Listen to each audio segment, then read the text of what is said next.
Hey there, readers, writers, and friends. Story Serpent here, and today we are talking about Misfits, a Royal Conundrum by Lisa Yee, and illustrated by previous fan favorite around here, Dan Santat. Now remember though, Dan did the illustrations, not the story this time. Spoiler alert, it kinda shows. It's a middle grade spy thriller that is marked as being from ages 8 to 12. Story Serpent thinks the 8-year-olds are going to love it, the 12-year-olds less so. It was published in January of 2024 by Penguin Random House, and honestly, it was pushed really hard by both Amazon and Barnes & Noble. In fact, they're both still running ads for it, which is a little sus to me. It means the publisher is really throwing some marketing weight behind this one. But before we get into all that, today's random words are like, share, subscribe, reconnaissance. So, what does the book have to say about itself? Well, first of all, you can see that I got my copy from the local library, and I'm giving it back. I'm giving it back. I only had to renew it twice. Anyway, back of the book tells us, dastardly criminals, preposterous odds, piece of cake for this ragtag group of nerds, dance fighters, and master nose pickers. Middle graders are going to love that. Olive Kobin Zhang has issues, and they mostly aren't her fault. No, really. Though she often slips under the radar, problems have a knack of finding her. So imagine her doubts when she suddenly dropped off at the strangest boarding school ever, a former castle turned prison that's now a reforming arts school. But nothing could have prepared Olive for Rash, R-A-S-C-H, not Rash. There, she's lumped with a team of misfits and discovers that the academy isn't what it seems to be, and neither is she. In fact, Rash is a cover for an elite group of underdogs who fight crime, and Olive has arrived just in time. Turns out that Rash is in danger of closing unless her class can stop the heist of the century, and as Olive falls in love with this wacky school, she realizes it's up to her new team to save the only home that's ever welcomed them. So, there's gonna be a heist. Olive is our main character, and we're gonna do all of the normal, like, I think I'm going to a normal boarding school. No, wait, I'm not. I'm a super spy. That's ground that stories have long treaded. But there's a reason for that. It's always a crowd pleaser, right? Everybody loves a good heist. So we have this front cover illustrating each of the characters that end up in Olive's group. Olive, of course, being here in the center. You can kind of tell by her body posture, she's meant to be a little aloof. She's very insecure. She's uncertain of herself. And that's going to play into her character big time as we move along. So obviously this is one of the library style hardback copies. Inside we have this big black illustrated title page. But let me just show you these illustrations by Dan. Always a crowd pleaser. They're dynamic. They create a lot of movement. They've got that kind of classic cartoonish style that he tends to go for. He did a bang-up job on this. And while the library edition is a good size, I did notice that the binding is already starting to go a little bit here in the back. Now that might be because of previous individuals who checked this out.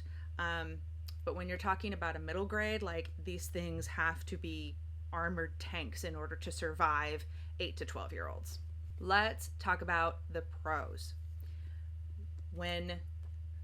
AKA the writing, not the pros and cons.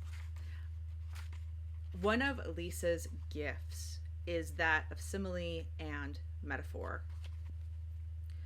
Now that she stopped walking and talking, Olive was starting to feel exhaustion creep up on her. Emotions swirled like a smoothie in a blender, only instead of strawberries, kiwis, and bananas, hers was made of delight, depression, and confusion. So that sort of metaphorical writing is the sort of thing that kids at that age are really starting to pick up on, and it makes them feel very clever, very literary, like they're kind of in the know of what's going on when they come across writing like that. So bravo. And she sprinkles them throughout the book really, really well. There's only a time or two where the place she chose to drop it in kind of pulled me out of the flow of the story. But again, you're talking about younger kids who are probably going to be reading at a slightly slower pace, so that probably won't be a problem for them. The readability is on point, and honestly, like this huge, you've got the normal big middle grade print going on these pages, and so I don't think, your average middle grade reader is going to have any problems with this. And there's a couple of fun vocabulary throw-ins in there that it's like, oh, they might not know what that means, but it does kind of get explained in the context of the story. So this is actually a really good one for learning from context clues. But you guys, we got to talk about this first sentence. Weird things had a tendency of happening to Olive Coben Zeng, but this morning was weirder than most.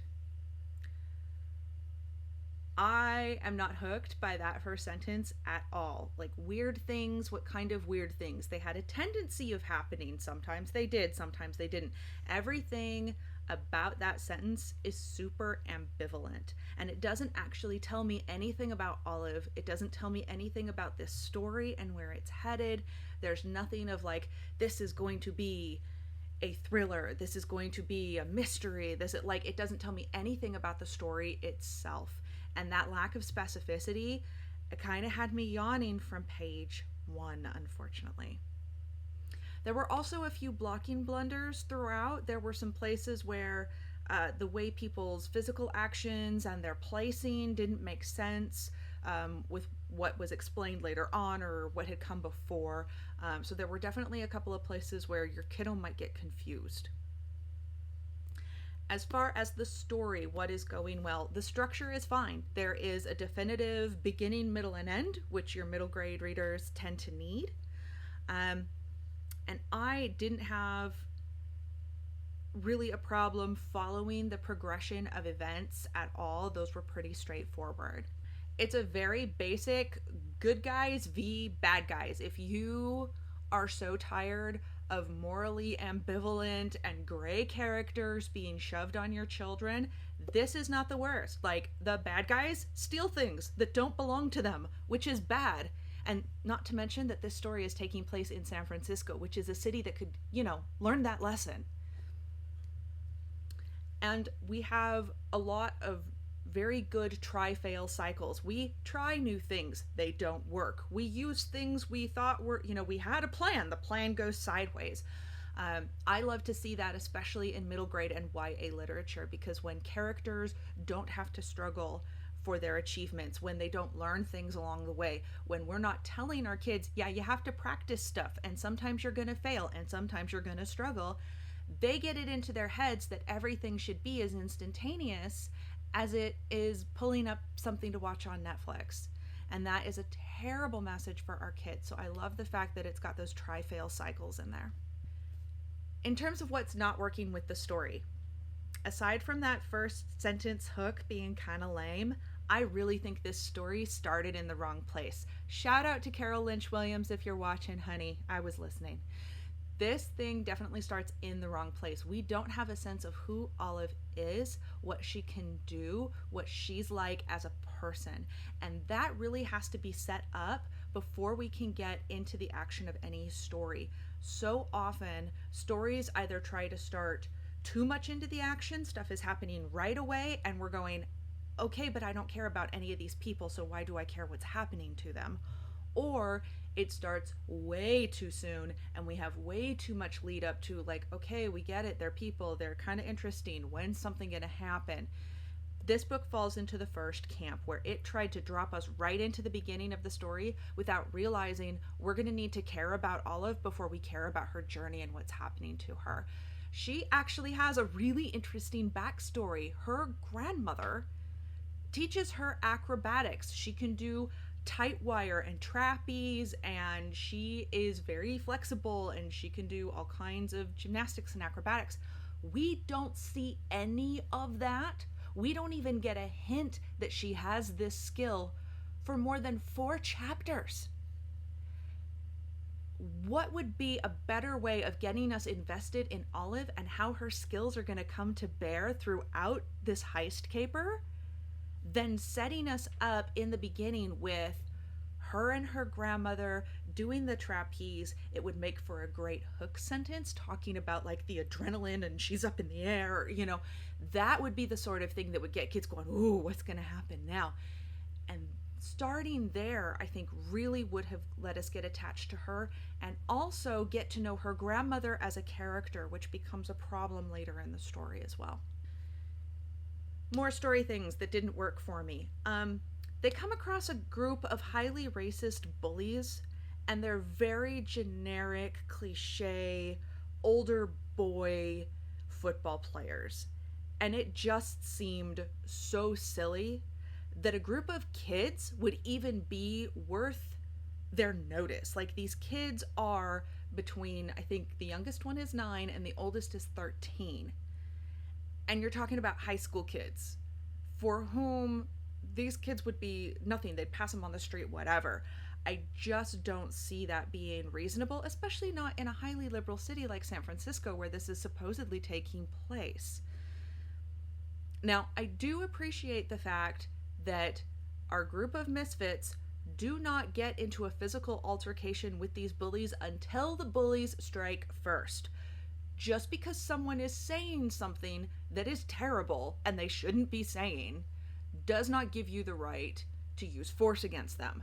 Now, when they use force against you, absolutely, you can defend yourself. So I do appreciate that, but at the same time, the interaction felt shoehorned into the story, and I don't know that it drove the story forward at all. One of the biggest problems with this story: covert agencies don't create chaos when they are in the middle of an operation. They don't add variables to a situation that they're not going to have some measure of control over. So, spoiler alert, towards the end, in our great big climax, the plan is to unleash a bunch of dogs in an airport. That is nonsense. That is the sort of thing that no covert organization would ever approve. The cat that they are trying to get away from its keepers could go into a ventilation shaft, could disappear, could run onto a plane that's boarding, and now we have the problem of trying to get onto that plane to retrieve the cat, right? Like, it involves way too many people. It creates a total nightmare of a logistics problem. Covert organizations just don't operate that way, and I get it. It's a kid's book. It's a work of fiction. But unrealistic things like that, things that aren't grounded in the way technology actually works, logistics actually works, they're going to feel fake to smart readers, and that includes kids. Your 11 and 12-year-old kids are probably going to read this, they're going to get done, and they're going to go, I don't know, it was kind of silly, and it was dumb, I was confused sometimes, or it was so fake, right? They're not going to come out and tell you that it was highly unrealistic and they didn't buy into the structure of what was happening. They're going to say, oh no, it was dumb. So when you're hearing messaging like that from your kids, from your beta readers, if they're picking up this book and they're going, I don't know, that's probably why. There was a lot of not just tech fiction, but overall nonsense. And the end of the book is super contrived. Turns out everybody's part of this secret organization. Every adult they were talking to. Like, it's so ridiculous of an ending that it's not even satisfying. It ends up just feeling like, okay, so none of what we were actually doing really mattered because all of these adults were in on it to begin with. And it just, again, it felt very silly and very contrived at the end. Let's talk about characters. Most of our characters are pretty dang likable, except for maybe Izzy, which is sort of the point. She's not a people person. I'm not sure why she's even here, though. She doesn't really she doesn't seem to have any sort of real expertise. Like, all these other kids are there because they can do stuff, because they're really good at something. And while, like, her gift seems to be being aggressive, and that's really about it. Like, she seems to like weapons too, I guess. But when we're talking about a middle grade and we're talking about kids, they're not using a lot of weaponry. So I don't see how that actually serves the group dynamic at all. I also liked the voice distinction between the characters. For the most part, I could tell who was speaking when, except for a couple of the adults. A lot of the adults all kind of sounded the same. They used a lot of the same vocabulary, and so it was tough sometimes to distinguish who was speaking, especially among their mentors, Modest and Monica, I believe it is. I most of the time I couldn't even tell them apart, and so I stopped trying. Okay, I hate to say this because, like I said, Olive's got a really interesting backstory, right? She has the potential to be a very interesting character. And yet somehow, Lisa managed to make her boring. She doesn't make a lot of choices for herself. She's mostly following along what's going on with everybody else. And the obvious intersectional feminism comes to bear here, because guess which one on the cover is at the top of the pyramid? And she is the smartest of all of them, and she gets all the answers right, and she is figuring out things that the adults should be figuring out, and we all defer to her. Which leaves Olive in the place of not really, like, I would love to see her come into her skill set, take on more leadership, and we kind of get that at the end, but at the same time it feels insufficient. We're also not rooting for her by that point, because she is a very wishy-washy kind of character. Now, soft-spoken, unassuming characters can work, and I have seen them done very, very well, especially in YA and adult. It's a much harder sell in a middle grade, because middle graders already feel uncertain. They feel like they're not really in control of their lives, because they're not. The adults around them are making all the decisions. And so when they go to an escapist bit of fun literature, what they're looking for is a character that they can kind of identify with, but who also exceeds their expectations for what they can do. And I just don't see Olive doing that. We don't see her using her expertise. Like, the one time where she's climbing out her window down a drain pipe to go do things, it's mostly so she can get away, so she can run away, so she can hide. I would like to see her using her skills in ways that are proactive. And I just don't see that in this book. And so if you get a kid who gets a third of the way through this thing and goes, I don't know, it's kind of boring, don't be surprised. That might be the fault of the main character. Let's talk about some of the themes. The character of Mimi, her grandma specifically. We are told within the first chapter that she misses Mimi because Mimi has passed away. Her parents have told her Mimi's gone. They had like a little memorial for her or whatever, but she doesn't see the body. She doesn't get a lot of closure. She never gets to say goodbye, all these kind of things. And so she's pretty messed up because Mimi has done the bulk of her raising, because her parents, spoiler alert, they're also secret agents, and that's why they're gone all the time. And that's why that one time they both came home from a business trip in casts, you know, like citing a car accident or something. But we get little hints of Mimi all throughout this book. Oh, Mimi always said this. Oh, Mimi taught me how to do this. And because we never meet Mimi before chapter 1, she feels like a contrivance. She feels like a very convenient, oh, I need Olive to think about this thing Mimi told her. I need Olive to know how to do this thing. Oh, Mimi taught her. It doesn't feel authentic because we don't know Mimi at all. Mimi could say anything and we wouldn't ascribe that to her because we haven't really met her as a character. We only see her in bits and pieces, little flashbacks through Olive's memory. And as a result, her grief also doesn't feel terribly real. We are not mourning with her for the loss of Mimi because we never met Mimi. So we kind of don't care. Which makes it the most ridiculous thing ever when at the end of the book, surprise, Mimi's really alive, but she's also a super secret spy, and when she found out her nemesis came out of hiding, she had to fake her own death. Okay, I guess if you're the stupidest Saturday morning cartoon ever. Which means Mimi was alive all along. Results in this book not teaching us anything about how to properly grieve. And I hate this messaging for kids, because for a lot of children, especially those younger ages, 8, 9, your younger middle grade readers, death still isn't real for them. They still don't understand what it really means to lose someone, and they continue to hold out that hope that maybe it wasn't real. Maybe they will come back. And while, yes, it's a book, it's a fantasy, yes, I get it, messaging to kids that you don't really have to mourn that much and you don't really have to deal with death properly, because in the end they're going to tell you your grandmother was a super spy and she's going to come back to life. I hate that.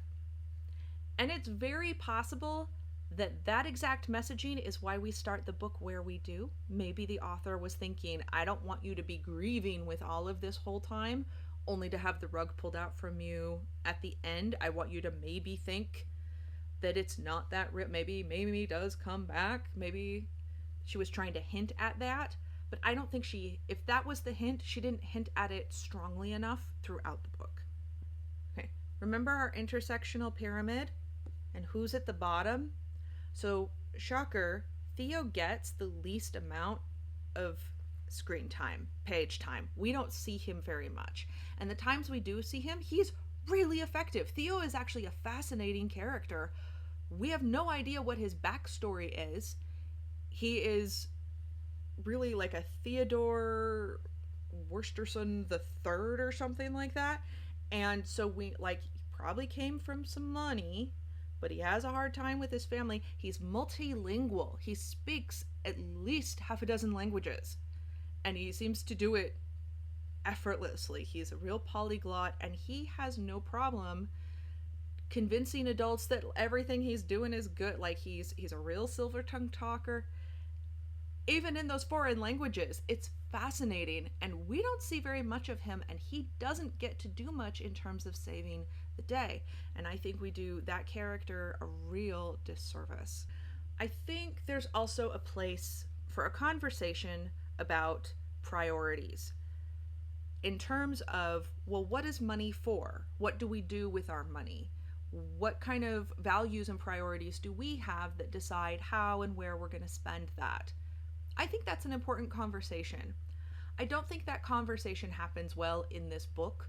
Most of what happens is rich people are super dumb for having big shiny things that can get stolen. Also, they are very, very stupid with their things, and they often lose track of them, and that's on them. It's their fault. They're stupid. And the only reason we spend any time with them or have any kind of connection to them is because of their money. If they didn't have money, we wouldn't care who they are, because they're dumb. And I just don't appreciate that. There are so many good, really good, salt-to-the-earth, generous, wealthy people that I don't think the messaging in this book is great around wealth and money and what we do with it. They're so dumb. There is not a single intelligent adult in this entire book. Olive's parents are oblivious to how lonely she is, despite the fact that they've been leaving her alone with her grandmother for years. Huge swaths of time. But of course they're secret agents, so it's fine. It doesn't matter. Their mentors, Modest and Monica, he is a ballerina, she is a combat expert, of course. The whole gender swapping thing, it would be fine if it was done in an interesting way, but at this point it's so tired, it's so boring, it's whatever. But they show that Modest, being a dancer, he's incredibly strong. He can lift 2 ballerinas at once. That was his signature move. You know, they do make a point of showing you that Modest isn't weak. He just employs his strength differently. I did appreciate that. But then he unplugs the technology while they're on mission, while they're on the job. Like, their technological failings are his fault, which makes me totally sus. Like, you're a grown man and you, like, tripped over a plug and didn't plug it back in and tell people? Like, are you kidding me? How are you a secret agent? How are you training other secret agents when you are clearly a moron?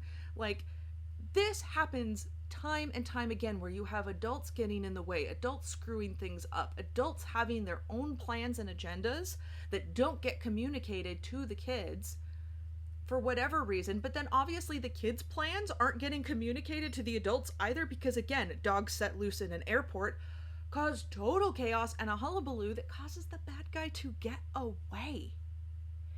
This kind of perpetual screw up, and the adultiest of adults,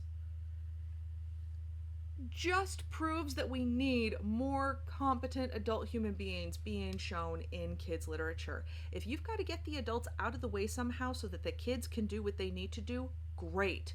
Figure that out. Do that. But for heaven's sake, stop making grown-ups dumb. Overall, the Story Serpent gives this book a mostly meh. If you've got younger middle grade readers who like a lot of illustrations, they're going to love Dan's work. Props to Dan on this one. But overall, if your kid comes back at you and goes, this was boring, this was dumb, don't be surprised. It's really a mostly meh. Anyway, that's all I've got for you today. Till we see each other next time. Read on, write on, stay sharp.